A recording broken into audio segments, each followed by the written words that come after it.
ചൂട് വർദ്ധിച്ചുവരുന്ന സാഹചര്യത്തിൽ പൊതുജനങ്ങൾക്കായി സംസ്ഥാന ദുരന്ത നിവാരണ അതോറിറ്റി പ്രത്യേക ജാഗ്രതാ നിർദ്ദേശങ്ങൾ പുറപ്പെടുവിച്ചു.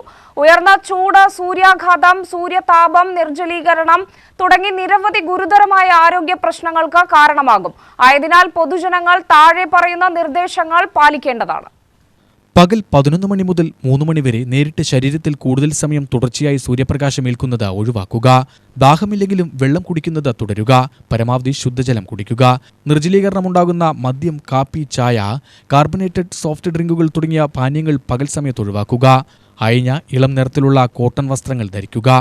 പുറത്തിറങ്ങുമ്പോൾ പാദരക്ഷകൾ ധരിക്കുക. കുടയോ തൊപ്പിയോ ഉപയോഗിക്കുന്നത് നല്ലതായിരിക്കും.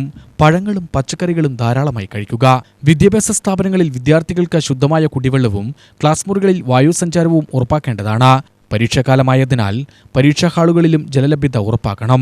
അംഗൻവാടി കുട്ടികൾക്ക് ചൂടേൽക്കാത്ത തരത്തിലുള്ള സംവിധാനം നടപ്പാക്കാൻ അതാത് പഞ്ചായത്ത് അധികൃതരും അംഗൻവാടി ജീവനക്കാരും പ്രത്യേകം ശ്രദ്ധിക്കണം. കിടപ്പ് രോഗികൾ, പ്രായമായവർ, ഗർഭിണികൾ, കുട്ടികൾ, ഭിന്നശേഷിക്കാർ, മറ്റ് രോഗങ്ങൾ മൂലമുള്ള അവശത അനുഭവിക്കുന്നവർ തുടങ്ങിയ വിഭാഗങ്ങൾ പകൽ 11 മണി മുതൽ 3 മണി വരെ നേരിട്ട് സൂര്യപ്രകാശം ഏൽക്കാതിരിക്കാൻ പ്രത്യേകം ശ്രദ്ധിക്കണം. ഇത്തരം വിഭാഗങ്ങൾക്ക് എളുപ്പത്തിൽ സൂര്യാഘാതം ഏൽക്കാനുള്ള സാധ്യതയുള്ളതിനാൽ ഇവരുടെ കാര്യത്തിൽ പ്രത്യേക ശ്രദ്ധ പുലർത്തേണ്ടതാണ്.